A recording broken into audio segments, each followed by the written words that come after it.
Hello friends, welcome back to my channel Jeevitha's diary. இன்றைக்கி நம்ம உருளைக்கிழங்கு சாதம் குழந்தைங்களுக்கு எப்படி செய்யுதுன்னு பார்க்க போகிறோம். இது நீங்கள் 6 மாத குழந்தையிலேருந்து 2 வயசு குழந்தை வரைக்கும் கொடுக்கலாம். வாங்க இப்போ நம்ம இதை எப்படி செய்யுதுன்னு பார்க்கலாம்.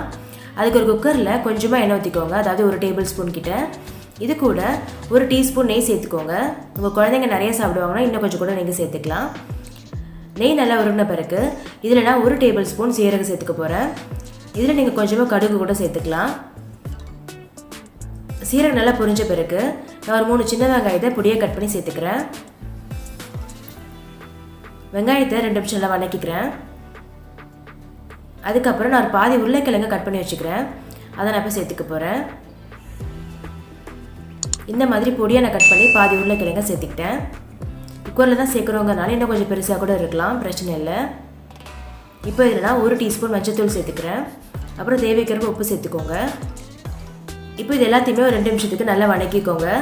அதுக்கப்புறம் நான் 2 டேபிள் ஸ்பூன் பாசிப்பருப்பு அது ஊற வச்சுருந்தேன் ஒரு 1/2 மணி நேரம், அதை இப்போ சேர்த்துக்கிறேன். பாசிப்பருப்பு கூடவே 2 டேபிள் ஸ்பூன் அரிசி சேர்த்துக்கோங்க. சப்போஸ் வடிக்கலைன்னா இன்றைக்கி நான் காலையிலே அரிசி வடித்ததுனால நான் வடித்த அரிசியாக 2 டேபிள் ஸ்பூன் கிட்ட சேர்த்துக்கிறேன்.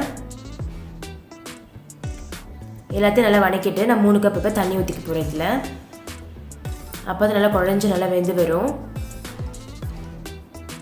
நல்லா அரிசிக்கு மேலே தண்ணி தேங்கி நிற்கணும், அந்தளவுக்கு ஊற்றிக்கோங்க. இப்போ இது எல்லாத்தையுமே ஒரு வாட்டி நல்லா கலந்து விட்டுக்கோங்க. இன்றைக்கி நான் வேக வச்ச அரிசி சேர்த்துக்கிட்டேன். சப்போஸ் உங்ககிட்ட இல்லைன்னா பாசிப்பருப்பு 2 டேபிள் ஸ்பூன், அப்புறம் அரிசி ஒரு 3 டேபிள் ஸ்பூன் கிட்ட சேர்த்துட்டு நல்லா ஊற வச்சு அப்புறம் இதில் சேர்த்துக்கோங்க. ஒரு 1/2 hour ஊற வச்சா போதும். இப்போ இதுக்கு நம்ம விசில் விட்டுடலாம். இது ஒரு 4-5 விசில் வரட்டும், அப்போ தான் நல்லா வெந்திருக்கும், மசிக்கிறதுக்கு ஈஸியாக இருக்கும். இப்போ நல்லா வெந்துருச்சு பாருங்கள். இப்போ இது கரண்டியில் மற்ற வச்சு நல்லா மசிச்சுக்கோங்க. நான் 1 வயசு குழந்தை கொடுக்குறேங்கிறதுனால நான் இந்த மாதிரி கரண்டி வச்சு மசிச்சுக்கிறேன். நீங்கள் 6 மாத குழந்தைக்குலாம் கொடுக்குறீங்கன்னா இதை மிக்சியில் போட்டு நல்லா பியூரி ஆக்கிக்கோங்க. அப்போ தான் உங்களுக்கு சாப்பிட்றதுக்கு ஈஸியாக இருக்கும். 1 வயசுக்கு மேலே இந்த மாதிரியே சாப்பிடுவாங்க. அவ்வளோதான், ரொம்ப சுவையான உருளைக்கிழங்கு சாதம் ரெடி ஆகிடுச்சு. இது குழந்தைங்க ரொம்ப விரும்பி சாப்பிடுவாங்க. இதில் நீங்கள் நிறைய வெஜ்ஜீஸ் கூட சேர்த்துக்கலாம். கேரட், பீன்ஸ், பட்டாணி அது கூட சேர்த்து மிக்ஸ் வெஜ் ரைஸ் மாதிரி கூட கொடுக்கலாம். இதில் நம்ம கொஞ்சமாக மிளகுத்தூள் கூட சேர்த்துக்கலாம். குழந்தைங்க சாப்பிடுவாங்க 1 வயசுக்கு மேலே. அந்த மாதிரி கொஞ்சம் கொஞ்சமாக காரம் கொடுத்து பழகினா தான் அவங்க கொஞ்சம் பெருசாகிட்டாங்கன்னா நல்லா சாப்பிடுவாங்க. இந்த மெத்தடில் நீங்கள் எல்லா காய்கறியும் ட்ரை பண்ணலாம்.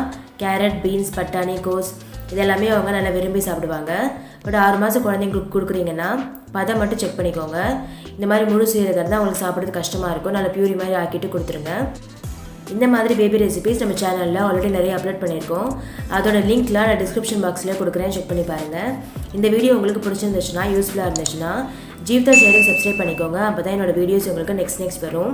இந்த மாதிரி ஒரு நல்ல ரெசிபியோட நான் அடுத்த வீடியோவில் சந்திக்கிறேன். அது வரைக்கும் தேங்க்ஸ் ஃபார் வாட்சிங். டாடா.